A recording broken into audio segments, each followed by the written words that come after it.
ఖచ్చితంగా మనుషులతో ప్రాబ్లం ఎప్పుడు వస్తుంది చెప్పనా, గుంపులో ఒప్పుకునే విషయాలు ఉంటాయి, సింగిల్గా నిలబెడితే చెప్పండి ఒప్పుకోగలేరు గనక ఒప్పుకోలేరు. యేసుప్రభు ఆ నీతి ముద్ర అంటే వాళ్ళకి నచ్చట్లేదండి. యేసుప్రభు మంచోడంటే వాళ్ళకి నచ్చట్లేదండి.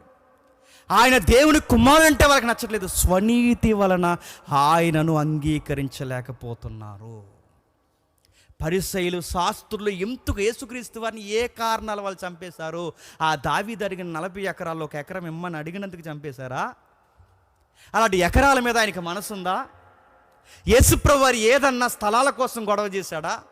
ఆయన ఏదన్నా నాణ్యాలు ఏదైతే ఆ రోజుల్లో కరెన్సీ ఉందో, ఆ హేరోదు ముద్రించిన కరెన్సీ, వాటి కోసం ఏమన్నా ఆయన ఎగబడ్డా?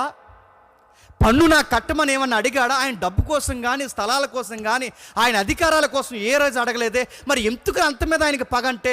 వాళ్ళకి పెద్ద చెప్పుకోదగ్గ కారణాలు ఏమి లేవు. మనకు పెద్ద చెప్పుకోదగ్గ కారణాలు కాదు, కానీ వాళ్ళకి మాత్రం పెద్ద చెప్పుకోదగ్గ కారణాలు. ఆ కారణాలు ఏంటంటే, ఒకటి పశ్చాత్తాపం లేని మనుషులు, రెండవది స్వనీతి పరులు. ఎవరు? స్వనీతి పరులు. అంటే యేసు ప్రభుతో వాళ్ళకి పడకపోవడానికి కారణం వాళ్ళ స్వనీతి. ఆ సమాజంలో ఎవరైనా మంచోళ్ళని ఎవరైనా అనాలంటే వాళ్ళు మాత్రమే అనాలి. ఇంకెవరిని అంటే వాళ్ళకే చెప్పండి, వాళ్ళ సేవలకి మంచిగా అనిపించదు, వాళ్ళ కళ్ళుకి చెప్పండి చూడాలనిపించదు. ఎందుకంటే ఇంకా వాళ్ళ దృష్టిలో ఎవ్వరు మంచోళ్ళు కాదు, వాళ్ళకి వాళ్ళే మంచోళ్ళు.